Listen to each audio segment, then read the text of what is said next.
So guys, for today's video magpapagawa tayo ng racing seat. So dito tayo ngayon sa overpass ng Luzon Avenue. Papunta na tayo sa shop ng McCoy's Works. So ayan na, malapit na kami dito guys. Ayan, konting kembot na lang. So ayan, waiting na kami. Ginagawa na yung upuan ng Aerox version 1. So ayan. So ito guys, tapos na.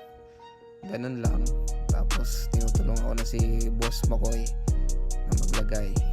So ayun guys, nakabit na at nag-okay sign. Ibig sabihin approve na yung racing seat na yan. So ito, pipitikan na ni Madam. Pang!